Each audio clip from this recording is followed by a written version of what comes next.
scourge of the pirate sea, Denuvo has returned back to doing what they do best, which is nonsense and bullshit, tomfoolery even, hogwash. On my first video about Denuvo, I spoke about how they clearly slow down game performance and they do it with a smile. I also spoke about Empress and her involvement on the entire situation. But today I want to revisit the topic as Denuvo has been doing more insane shit and the pirates are mad about it. Once again, not to say I know anything about pirates. I'm the captain now. Anyways, attach your pirate leg and your eye patch and let's get right into it. In October of 2024, Denuvo decided to launch an official Discord server to improve its reputation and connect directly with gamers. A horrible idea, I assure you. I mean, what were they hoping to accomplish with this? I was watching this story during my hiatus and I was just laughing my ass off. I knew I had to make a video about it. This is equivalent to the Marines putting on an eye patch and trying to make peace with pirates. Like, it's not gonna happen. And more on that subject, this is just not only about pirates. There are people who are completely normal gamers who buy games normally who just have an issue with how Denuvo handles business and of course slows down performance. Anyways, things did not go as planned, as I'm sure you could have assumed. Within 2 days, the server became flooded with hostile messages, trolling and memes of users who had strong negative feelings about Denuvo and its role in gaming as a whole. Realistically, I picture a whole board meeting of Denuvo staff members who were just like, listen, we gotta get due to these guys. I mean, we just have to make them understand that what we're doing is for the betterment of the gaming community. Let's just launch a Discord server. Like, what are they thinking? No, we don't want a Discord server. We don't want you around. Shut up.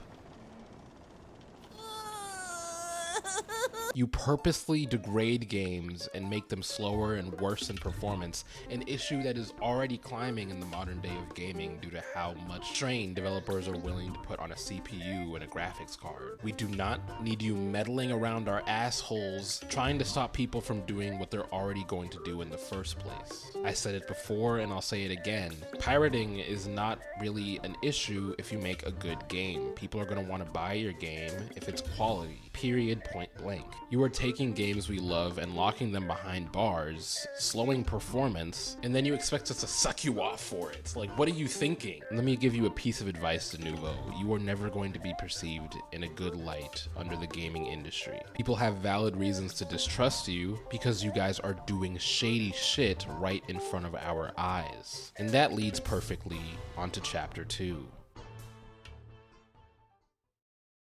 Although Denuvo is bullshit and never will stop being bullshit, I have to admit that developers do play a part in cooperating in this. A DRM cannot be set into place unless the developers agree, yeah, this is what we want to do. We want to put this DRM into our game. And Capcom is no stranger to this idealism. When Monster Hunter Stories was announced, it was also announced to be alongside Denuvo. There's something just boastful about a company announcing that they're going to have Denuvo in their game, because it's just them pointing at pirates and being like, haha, you can't touch our game, haha, you can't do shit. To each their own, I guess. If you want to hurt your performance in turn for squeezing out a couple of extra bucks, then fine, go ahead. But if you're going to stick to something, stick to it. In November of 2024, Capcom released a patch for the PC version of Monster Hunter Stories, which notably removed Denuvo anti-tamper technology from the game. This is not something that they've only done once, they've done it on multiple other titles, such as Resident Evil Village, Resident Evil 2 Remake, Resident Evil 3 Remake, Devil May Cry 5, etc., etc.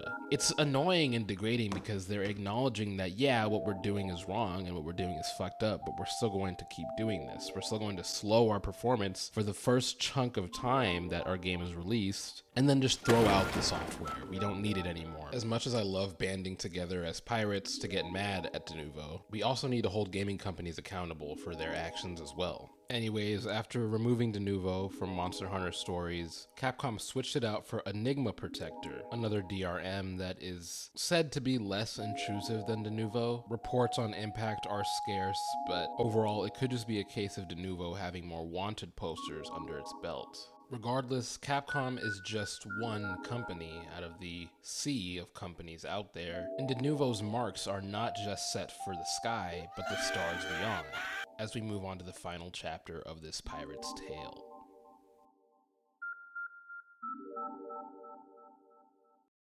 In August 2023, Denuvo anti-piracy technology had been authorized as official middleware for the Nintendo Switch. This development would essentially allow game developers to incorporate Denuvo's protection directly into Switch titles, aiming to prevent unauthorized emulation on PCs. Of course, Nintendo swore up and down that this would seamlessly fit into the game's build process, which means no performance impact. However, given Denuvo's history of being assholes with performance, this claim has of course been met with skepticism within the gaming community. Emulation is something that Nintendo has been fighting for a while now, and on the hand of the Switch, I do understand it to a certain extent. It is direct piracy, and I can see why they would want to implement something to combat that, but on the other hand, I do know Nintendo to be greedy assholes, almost as greedy as Disney. What I mean by that is that they've also been fighting emulation on past platforms, such as the Nintendo 64,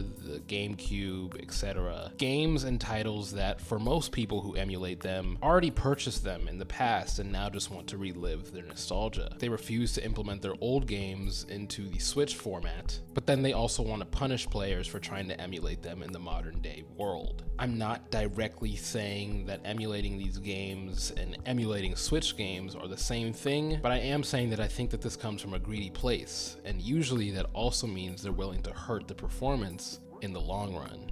Ultimately, what we're looking at when it comes to Denuvo is greed, something that is plaguing the gaming industry currently and churning out shit games that nobody wants to play, or in some instances literally can't play due to performance issues. The need for protection is never going to go away when it comes to these AAA companies, I understand that, but as long as we as the people keep fighting against it, then maybe there can be change on how they do these things. Comment below and tell me what you think about this whole situation. Are you on the pirate side? Are you on the marine side? Or are you just in the middle and just want to play games without interruption? Thank you for watching. If you like the video, like the video. I post videos every Sunday. And don't forget to subscribe on your way out.